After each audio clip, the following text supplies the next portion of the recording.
Alright, what's up you guys? Today we are in my friend's 2014 Ford Mustang. It's not a GT sadly, but it is a Roush edition Warrior Mustang, which is pretty cool to me. We're not going to look at this as a muscle car. We're going to look at this as more of a sports car per se, because obviously, you know, it's missing that V8 madness that muscle cars have.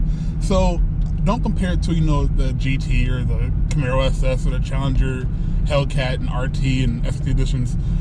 We're just going to look at this as a regular sports car. It's a regular Mustang that's a sports car, for example.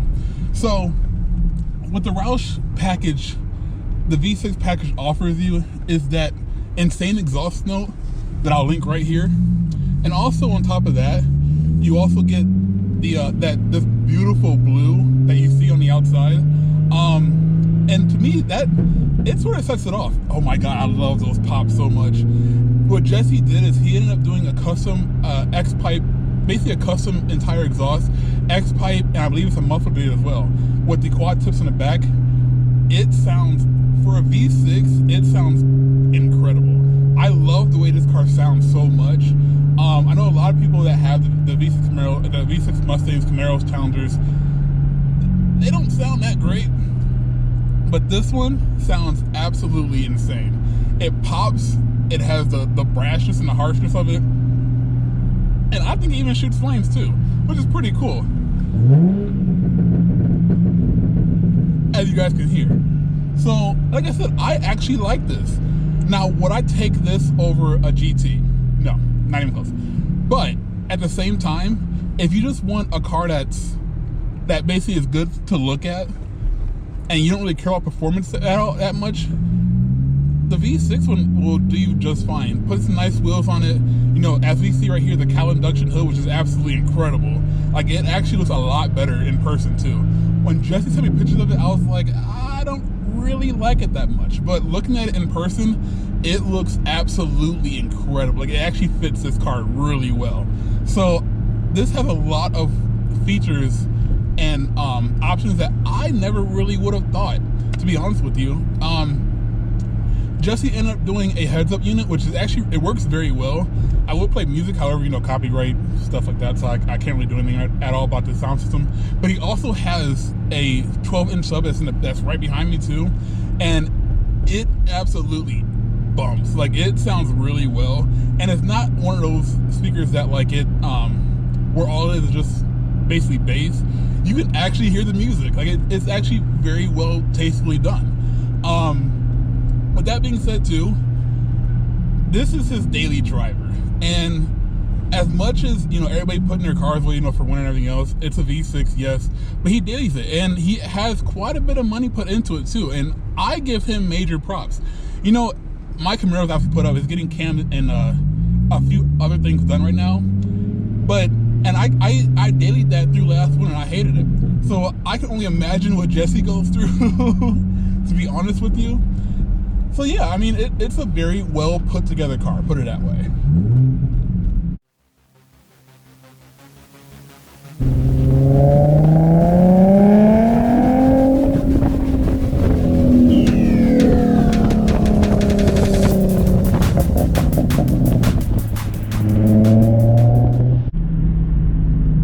Now this does have, again, the V6, but it also has a 6-speed transmission, and the shifter actually feels really nice. It's not an aftermarket short throw at all. It's the regular factory shifter. He has a knob on it. I mean, it's, you know, one of those like little nice little touches to it, but it actually feels very nice, and it actually feels sort of like my Camaro shifter does too.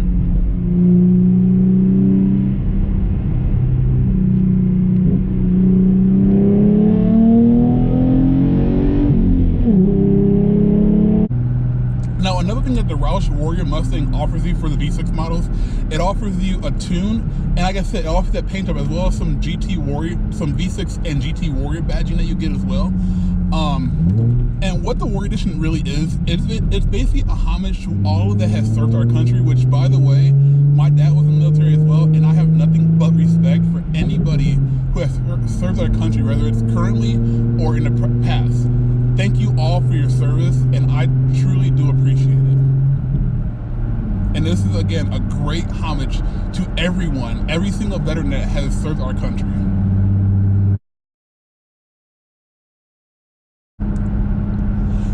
this Mustang that Jesse has is currently on stock suspension.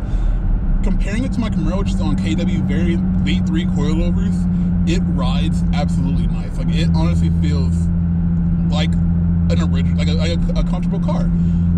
Like I said, the one thing it is missing and lacking is that V8 power, which again, I'm trying my best not to look at it as a muscle car. But again, it's a Mustang, so to me it should have a V8 only. But you know, I see what Ford's trying to do.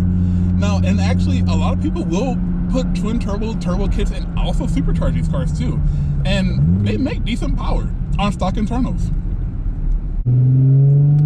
So continuing on the review too, Jesse drives this car all over the US. What he does for his job, he has to travel. He's driven this car to Florida a couple times, to Columbus several times, and he has yet to have a single problem out of it, motor-wise. It does have a few quirks and features here and there, obviously, at Doug DeNiro, but, I mean, it's just a very well put together car, especially since he put about 40,000 miles on it in just the year that he's had it, basically, and that says a lot about the engineering that goes behind this motor.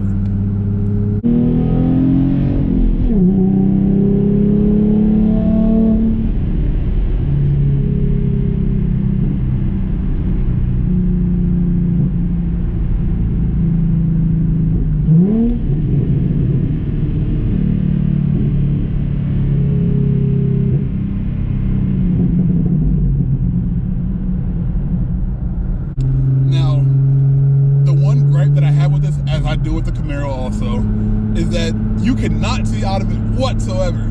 Yeah, the front windshield is, you know, pretty big and wide. However, the dashboard comes up so high that it's basically a small little space, especially with the new hood that he has on it, which, don't get me wrong, is very nice. It even makes that space even smaller. So you can't really see out of it. There's major blind spots around it. However, Ford on their mirrors did put the little blind spot mirrors onto it too, so it helps a little bit. And I will give it that this, compared to the Camaro, is a lot better to see out of and look out of. But again, it's like all the modern muscle cars just have a lot of blind spots in it. So, but I think I hear that the new ones, the new S550 Mustangs, have improved that a lot now, so they shouldn't be too bad. I have yet to drive one. I have driven the Hellcat, and I have driven obviously my Camaro, but and the Hellcat was pretty bad also, to be completely honest with you.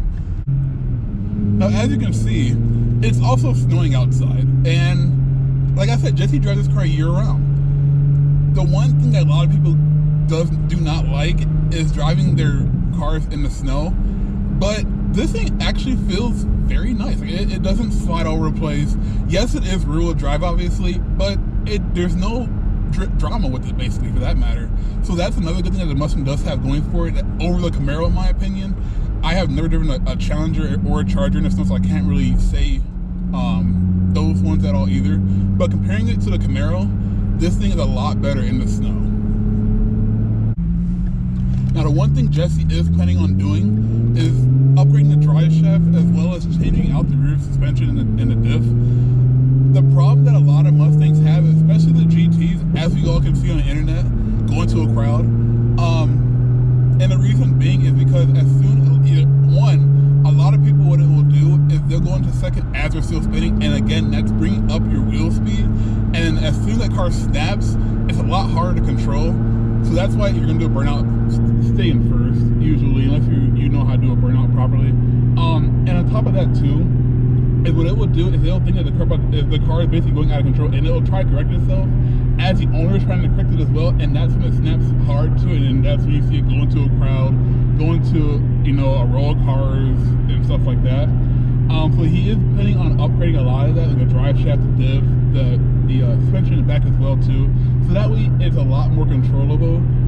The other day we were out snow drifting with it too, with the Volvo also, and it kept trying to cut him off, and that's when I noticed it firsthand about what basically a lot of people are talking about with the Mustangs. I know the S550 has fixed all of that, so way to go to Ford for fixing that problem. But I know like I said, a lot of owners are upgrading a lot of the suspension components in the S197 Mustang, as well as the New Edge Mustang too, like the Terminator. Now, as far as space and room, there's not a lot of it. As you can see, again, I'm a 6'4" guy. I'm a pretty big guy. and my knees are up on the dashboard. It's very cramped, just like the Camaro is. The one thing that Jesse and I both agree on, and again, this is coming from a Mustang and a Camaro owner, is we would actually take, as far as comfortability and space-wise, the Challenger over both the Camaro and the Mustang, just because to us, it stuck to those original roots that Dodge has always had. You know, big body V8, you know, plenty of space in the cars, and that's why we love it. But like I said, as far as what the Camaro and the Mustang both are, especially for this one, it's a sports car. And again, you know, only thing that matters is getting behind the wheel. It's the driving feel as well as the basically the experience that you get behind driving both the cars. And that's where we believe that Ford and Chevy are better at, and that's why we love both the Mustang and the Camaro. Now that I'm cruising with it, it's actually very quiet. I put in 6th gear at about 70 miles an hour. This thing just glides over the bumps. It's, like I said before, it's very comfortable. Now it's quiet, so now you're not getting any of those loud pops at all, which we all love. So after a long day of work or, you know, traveling all day, it's just nice to sometimes throw it in 6th gear and just cruise with it. And then when you want to open up a little bit, you hear the exhaust. Leave a like if you want to see us doing how to drive a stick shift review.